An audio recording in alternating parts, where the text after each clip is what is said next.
Hi guys, so this video is going to be for 6-6. We're going to be in our packet for the math section and we're going to be on page 339 through 340.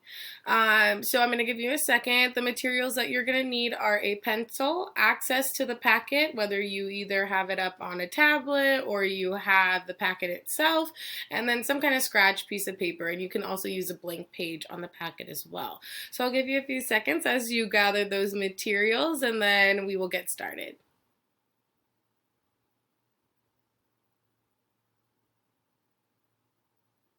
Okay, so if you haven't already got your materials, please press pause, and if not, last week we learned about classifying different types of polygons, and we started with triangles and we worked with rectangles, but this week we're going to be dealing with perimeter and area.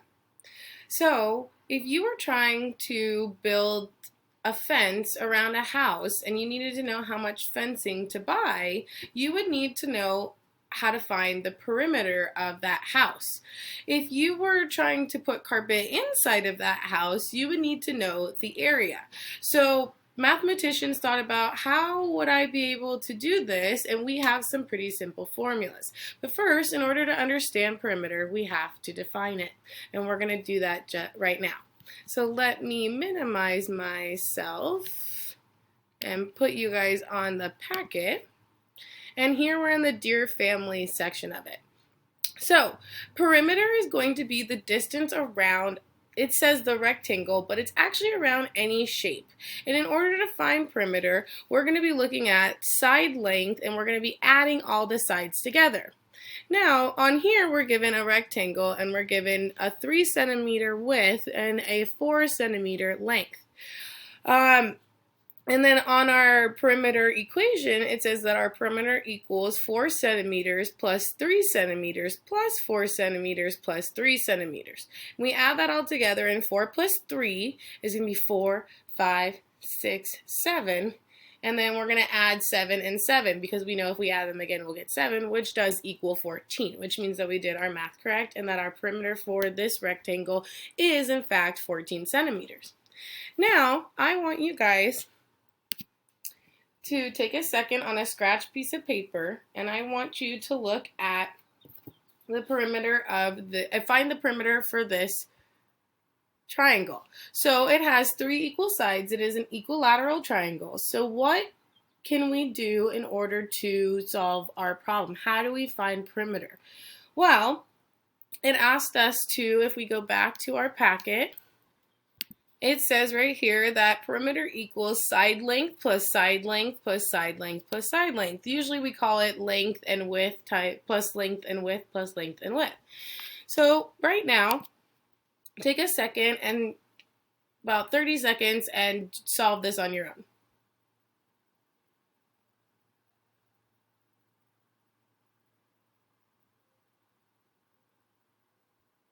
Okay, pause the video if you need more time, but for the video purposes, I'm going to move on. So the P for our perimeter of this triangle, we're going to add all of the sides together like it says in our packet, because again, the formula for perimeter is adding up all the sides.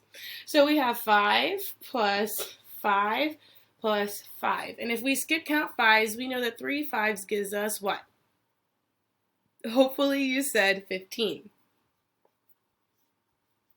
So our perimeter for this triangle would be 15 centimeters. Right now, what I want you to do is I want you to do the same thing for a new rectangle, but I want to give you these dimensions. So you're going to draw a rectangle. Remember, rectangles have 2 opposite sides that are equal. And it's okay if your rectangle doesn't look perfect like Miss Grace, because mine definitely looks so good. We're going to have these be 3 because they're the shorter sides, and these 2 longer sides will be a distance of 6 centimeters. So I want you to pause the video and I want you to solve for the perimeter of this rectangle.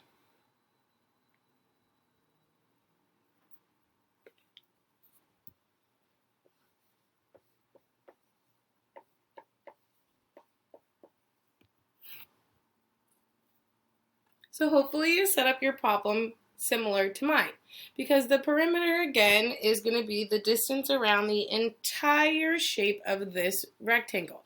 So we're going to add up all the sides together to find out the entire total distance around. So we do 3 plus 3, and then you could do 6 plus 6. So 3 plus 3 is 6, and 6 plus 6 is 12, and then 6 and 12 make what? Hopefully you said 18. So this is going to have a perimeter of 18, and we're going to put centimeters. Remember, we always want to put the unit of measure for the answer. Okay, awesome. So in order to find the area of a shape like a rectangle, we must know what area is. So we're going to take a look back in our packet. So let me minimize myself. Okay, so there was perimeter, and then now here is area. And it says that area equals square units inside the rectangle. Now this does sound strange, but it basically just means how many squares can we fit inside of this shape. And if you look in our figure given, our rectangle here for area, we have actual squares put inside of it, and it's the same shape as before. So for the formula to find area, we take our side length, which is going to be down here, the length, the long part of it, and then we are going to times it by the width. They say side length and side length, just know that that's width. So we're going to be timesing 4 times 3.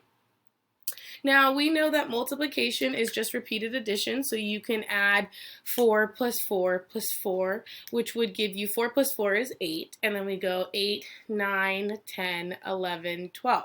So 4 times 3 equals 12, and the area for our rectangle here is 12 square centimeters.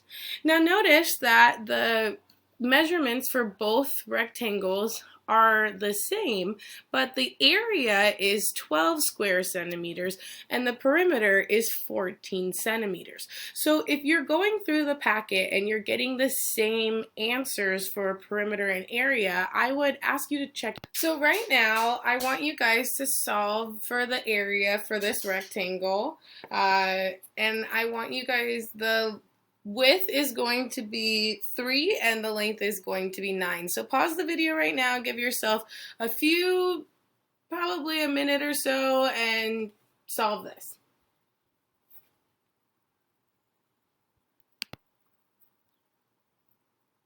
So you guys can see our definitions. So hopefully if you need a few extra seconds or another minute or so, please pause the video. But if you solve for area, then your answer should look like this.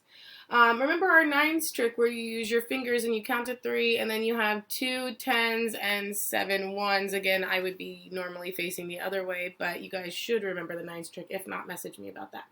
So that is area. Now we're going to be looking in the packet. So we're on page 339. And here it says, number 1, to use the drawings to show 2 ways to find the area, where the rectangle is 10 units long and 6 units wide. So right here where it has the length, there's 2 empty spots. So you're going to break 10 into 2 different numbers. So any 2 numbers that create a sum of 10, 9 and 2, 9 and 1, 8 and 2, 7 and 3, 6 and 4, so on.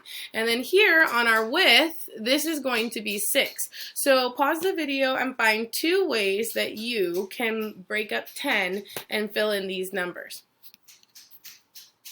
For number 2, it says to write equations for your 2 rectangle drawings. So if you did something similar to Miss Gray, where I had 6 and 4 equal 10, and I had the width of 6, and 7 plus 3 equals 10, and a length of 6, then those are going to be our equations. So it's going to look something like this. So when we write our equations, we're basically just going to take the numbers up here. So I had 6 and 4 to equal our length of 10 for the rectangle, and I had 6. And we remember that area, we do length times width. So when we set up our problem, we're going to write it like this, and it's going to be 6 plus 4, which gives us 10, times 6. And we know that from PEMDAS, our order of operations, we do the parentheses first. So that would really be 10 times 6. And then if we skip counted by tens, we would know that that is 10, 20, 30, 40, 50, and 60, right? Because we have to count 6 tens. So for numbers, let me minimize myself again. For number 3, they want to just know that the area, what it's going to be, so you're multiplying 10 times 6. Same thing for number 4. And again, it's both asking area, so you're not going to be doing any addition. But for number 5, it says use drawings and equations to show 2 ways to find the area of a rectangle that is 9 yards long and 5 yards wide. So please pause the video and try this one on your own.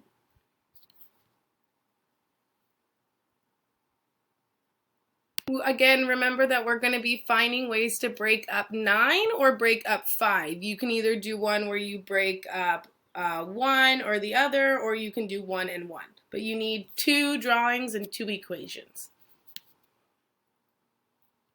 Okay, so if you're not done, we're going to be starting. If you're not done, please pause the video so you don't get any answers beforehand.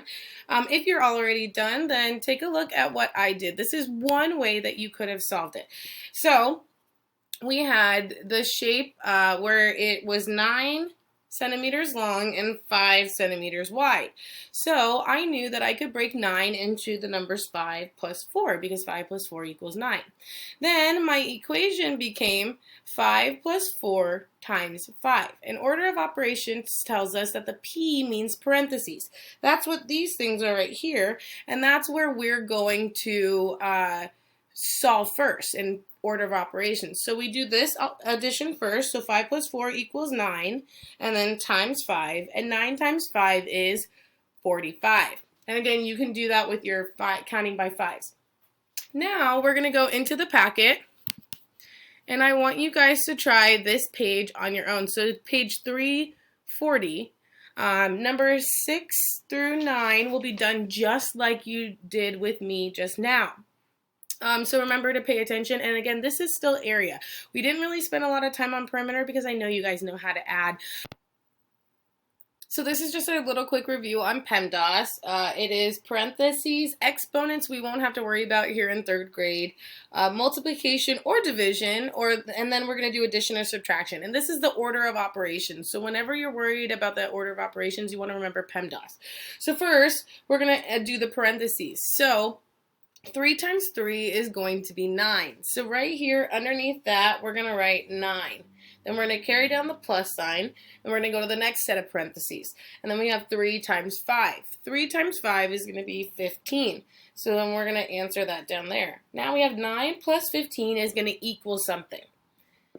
Now that we're done with our parentheses and we don't have any exponents, we are going to go on to our next thing, which is M for multiplication. And we have a multiplication problem right here, 3 times 8. So how you're going to finish solving this problem is you're going to do 3 times 8. Now just for our purposes here, I'm going to give you the answer, but normally I would have you pause. And if you still want to, you can pause the video. But 3 times 8 is going to equal 24. Now, to make sure that we did our math right, we want to do 9 plus 15. So 15, count up 9, 15, 16, 17, 18, 19, 20, 21, 22, 23, 24. So we did get 24 like we did here. And then when we drew our rectangle, the width would be 9 and the length would be 15 in our rectangle. And that's how you solve 10 through 13. Please send me your work, and if you have any questions, message me on Dojo, but I want to see your work, please. Make sure that you guys know how to do this and that you're on track because the concept's just going to build from here. Thank you so much. I hope you enjoyed.